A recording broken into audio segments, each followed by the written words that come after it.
In 1994, FDLR came from Rwanda. batangira inyigisho bigisha abo baturage twabanaga bo bita abahutu. And they started mobilizing the people we were living together of Bahutu, Fuhutu. babigisha ko baturanye n'abanzi ko bagomba kubikiza bakabica.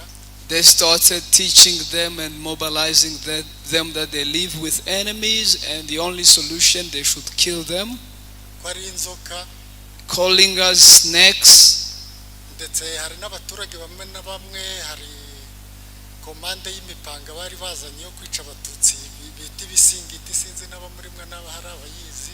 There are even propaganda that they were called the Bisingiti to kill all the Tutsis. abahutu bamwe na bamwe bari bakize bagiye babagezaho iyo mipanga kujya bayipartage bayiha bagenzi babo. So some rich people from Hutu, they bought machetes and they were giving it away to people.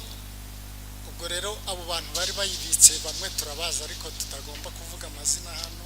So we know some of the people who were guarding the machetes, the stocks. ubwo birirwaga bazunguruka bashaka ukuntu bazatwica. So they were looking for strategies to kill us all. umunsi uragera bari baratuzingiye ahantu hamwe tutajya ahantu tutideplasa. So we were surrounded in one place and we were not moving, going out. ubwo baratangaje bavuga ko badashobora kutwica nijoro ko batwica ku manywa ntihagire n'umwe ubacika. So they gave an announcement that they should not kill us at night but rather in the morning so that no one will be able to escape. ubwo ahantu twari turi abantu benshi ikintu cyo bari twavugaga kwari ukuririmba no gusenga dutegereje. So in the place where we were, the only two things we were doing, it was singing and praying, just waiting to die. barazaga rero abasore bakadusanga aho ngaho. So people from Hutu will come and find us where we were, locked. hari ababyeyi babaga bari hamwe n'abakobwa babo bakabafata ukabona baramujyanye bakajya kumurepinga ababyeyi be bamureba. So they will come, some mothers were with their daughters, they will take them and sexually abuse them, rape them, while even the child are looking at the incidents. So whenever we think about those moments, our hearts are really bitter and we feel so much pain.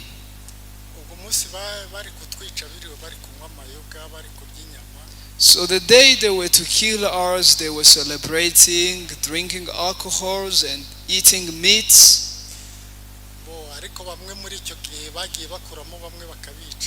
So before then, they were just taking one by one and killing them. So when it was the night, we had to run away.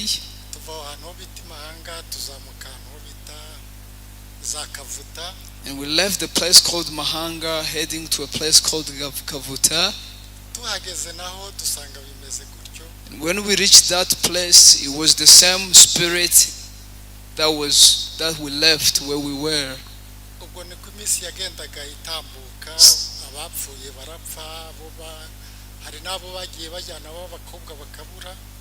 So people have been dying, some girls were even missing.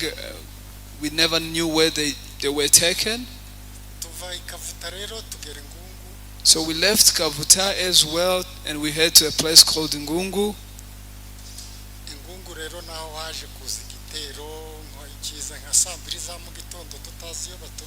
So then they attacked Ngungu around 8 a.m. We did not know where they were coming from.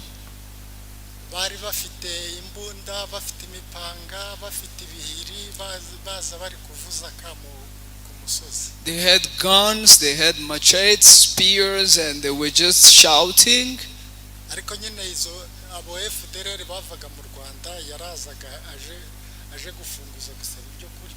So the FDLR that came from Rwanda, they will come ask for food. yazaga afite igisu kirekire kireshya n'ukuguru, He will come with a very tall, long knife.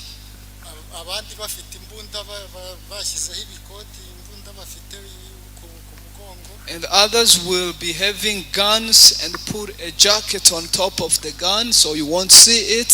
na za grenade bafashe mu ntoke, And grenades in their hands. akaza gufunguzaho ibiryo gusaba ibyo kurya, And they will come asking you food. ariko ibiryo twarabibahaga, ibirayi, ibishyimbo, So we would give them food, potatoes and beans. ariko bararenga baratwica, ntabwo banyuzwe kabisa. They never considered the generosity, but they killed us instead. aha ingungu rero intambara yarabaye ari mu gitondo mu masambiri, So we were attacked at 8 a.m. in the morning. hari abaturanyi twari duturanye b'abavandi bahungira mu nzu yanjye, nari nsohotse hari aho ngiye, They came in my house. They ran towards my house. I wasn't even in my house. icyo giterero kije nanjye ndirukanka ndavuga nti reka njye kureba umuryango mpungane nawo. So when we were attacked, I went back to my house to get my family so we would flee together. naraje rero ngeze ku nzu nsanga bakinze, nkomanza urugi banga kunkingurira, bibwira ko nanjye ndi aduyi. So when I came, I knocked on my door. The door was locked and I asked them to open for me. They didn't want to open for me, thinking I was also the enemy. naragiye rero aho ku ruhande hari amawuwa, hari n'umufereje unyuramo amazi, ndyama aho ngaho. So I hid myself into one of the bush where there was flowers next to my house. Babicanyi baraje nabo bakubita urugi rurabananira. So the killers came and they were knocking at the door and the door was hard for them. Baruriye banyura ku mabati hejuru ku nzu, umwe arinjira yinjira ndani mu nzu. They climbed the house and took off the roof and entered inside the house. Bo babakuyemo barabasohora, bari abadamu, abana, abasore bari benshi. They took everybody that was in the house, mothers, boys and children. They took them out. Aho twari duturanye n'ibyobo bya somenti bacukuragamo za oro. So we were living nearby the mines where they were taking golds out. Abo bantu babantemeye mu maso. They killed my family in my presence. Barabatema, hari abasore bankoreraga bagakubita umupanga ukabona acitsemo kabiri. To kill them using the machete. You see the person is cut into two pieces. Bagafata umwana mutoya kabisa bagakubita ku ibuye ukabona umutwe urasadutse. They would take a young child and hit him on the stone until the head bursts. Bo hari nari mfite umugore yari yabyaye nk'ejo. I had a wife and she just gave birth like yesterday. Afite n'undi mwana w'inshuke bari kumwe. And having another child who was probably weaned. N'abandi badamu bari kumwe bari benshi. And other women that were with my wife as well. Ariko abana b'abasore bo bahise babatema aho ngaho, ako kanya bahita babarangiriza aho ngaho. I mean, the youth that were with them, they killed them right away at the spot. Baratemaga rero barunda muri cya cyobo. They would cut them into pieces and throw into the pit. Haza kubonekamo umudamu umwe bamukubita imipanga ariko ntiyapfa muri icyo cyobo. They also got one woman, they slashed her with machetes, but she never died, although she was severely wounded. Yafashe abo bana babiri. Therefore my wife took the two kids. Afata umwana we n'uwo wanjye wari wavutse. The other women took my child and the other child who was given birth to. Yabonkerezaga muri icyo cyobo, abo bana uko ari babiri. she was actually breastfeeding both of them into that pit. ubwo amaze umwanya bo bicanyi baragarutse. After some times, the killers came back. Baje kureba ko hari umuntu ugihumeka muri cya cyobo bari bamaze kurohama. Coming to see if there is anybody still breathing in the pit where they threw them in. Bo basanze uwo mudamu akiri guhumeka. They found that the woman was still breathing, living. Hari n'umwana wo bari batemye mu mutwe nawe akiri guhumeka. And there was one boy they also cut in the head. He was also still breathing. Ubwo umwarunama arongera mukubita umupanga mu gikanu. And so the other one, the killer got on them and slashed them again with the machetes. Ubwo noneho babana ntabwo yaragishobora kubonsa ariko ntabwo yavuye mu mwuka. So she wasn't able again to breastfeed the kids, although she never died still. Bo habaye nk'ejo haza imodoka y'abagira neza intambara yari irangiye bagiye. So they left, but the next day they came a car of kind people.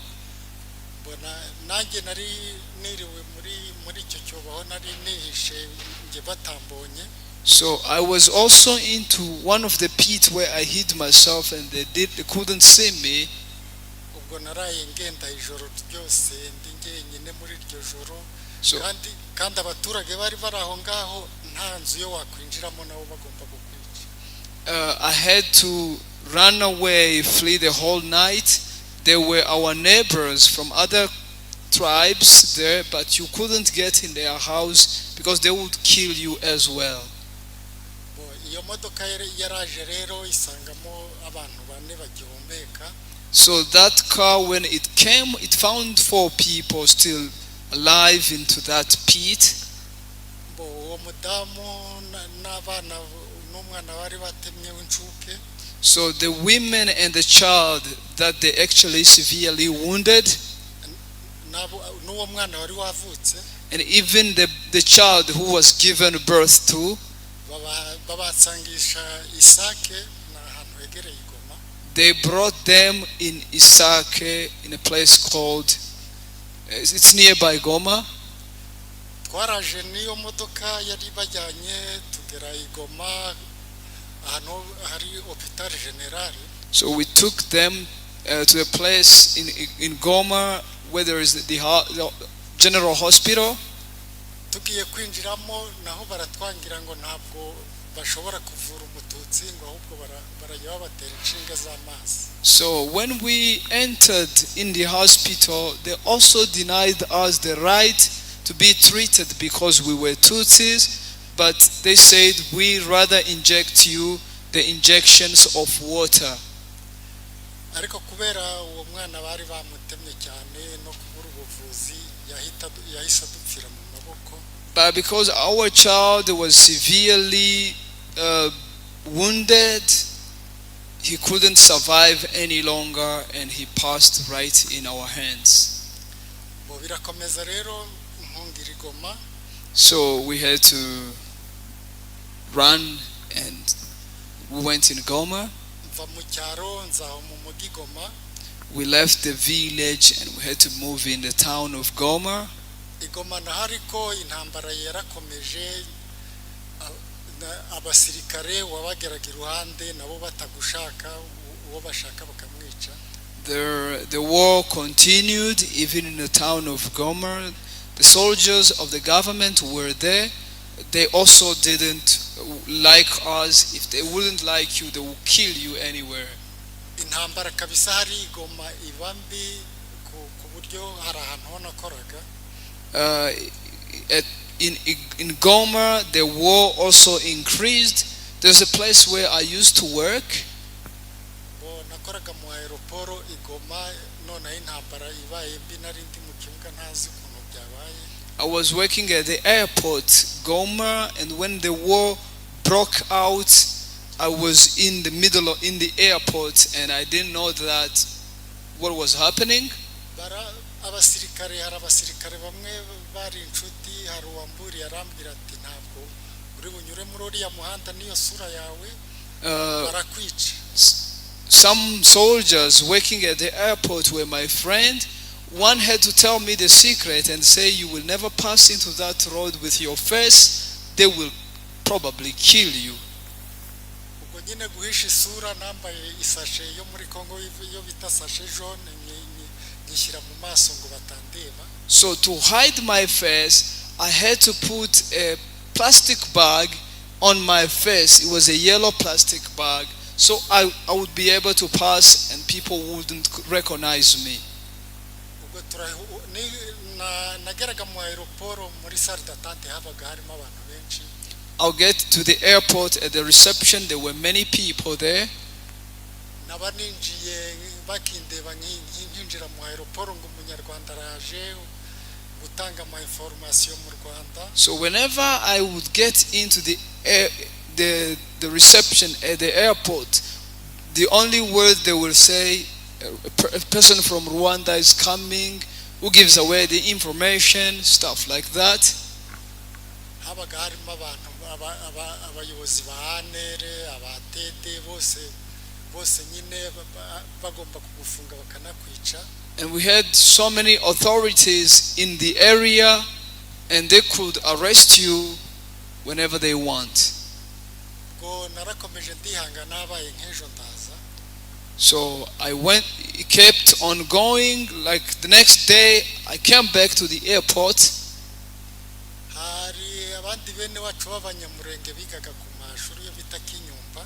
We had relatives of Banyamulenge. They were studying in one school called Kinyumba.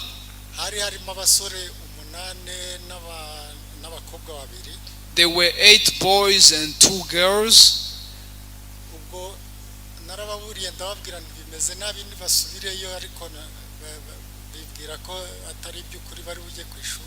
I had to tell them that the situation is not quite good. You should not go to school, but they took it lightly and they went to school.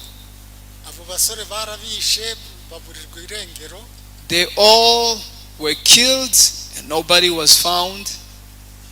Abo bakobwa bo barabafashe bajya kubavyora habaye nk'ejo babasanga mu mifuka y'imyeru arimo babafungiye. The girls were taken and they were raped. The next day they found them locked into the white sack. Ubwo guturuka uwo munsi narahunze nta nahantu nari nzi turahunga. Abana aho nari nababikije ndagenda ndabafata turahunga tuza twerekeza Uganda. That day we had to run away. We didn't know where to go, but we started heading to Uganda. Turaza no muri Kenya hari imodoka zagiye zituzana z'abagira neza. So we were asking for the lift of the cars. People were bringing us up to here in Kenya. Iyo tuvuze ibi bintu turangirika mu mutima twaranangiritse umuntu ntabwo aba ameze neza mu mutima twarahungabanye kabisa. So whenever we speak about these incidences, we feel so bitter in our hearts and very much sorrow going on in our hearts. Ariko mbere yo kurangiza hari abantu bamwe na bamwe ndi bushimire. But before I would finish, there are some specific people I would like to thank. Hari umuntu numvisha atanga ubutumwa bwiza w'umukongomani ntabwo mu bakongomani bose ari babihagiye habamo abeza barwana ishyaka ry'abandi bantu. There is a certain Congolese. I heard him giving the message. It was really a good message. And I believe not all Congolese are for a bad agenda. Many of them are very good people. Hari uwo bita Rudovike nakurikiranye video ye yarari Kinshasa avuga ubutumwa bwiza biranshimisha. There is one I listened called Rudovike in Kinshasa. Yaranshimishije cyane avugira abantu b'abatutsi cyane. I was really happy when I heard him speaking for Tutsi and advocating for them.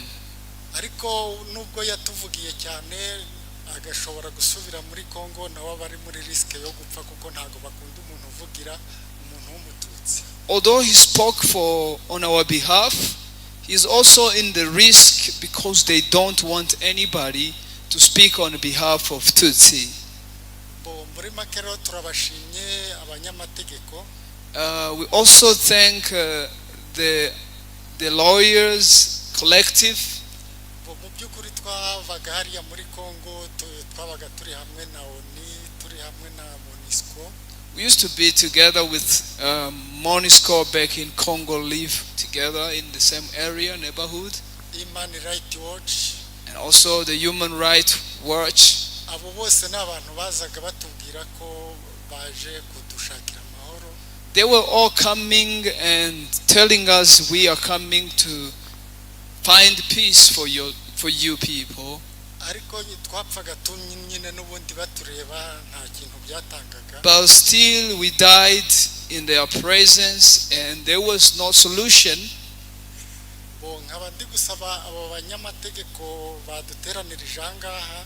And I'm therefore asking the collective lawyers who are here for advocacy, kandi mbashimira, and also thanking them, you.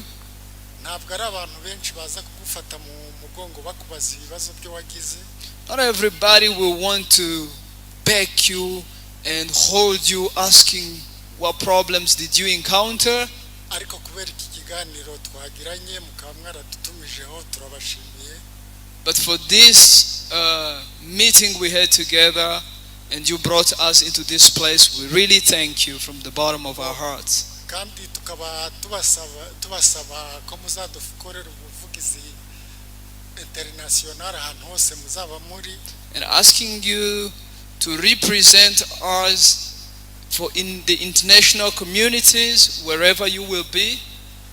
Abantu nyine bazaba bakorerwamo n'umwuka w'Imana bagikunde kiremwa muntu bazadufasha twongere tujye mu buzima bwiza nkuko byari bisanzwe. And we believe people with the spirit of humanity will bring us back to our feet and we will live back our normal life once more again.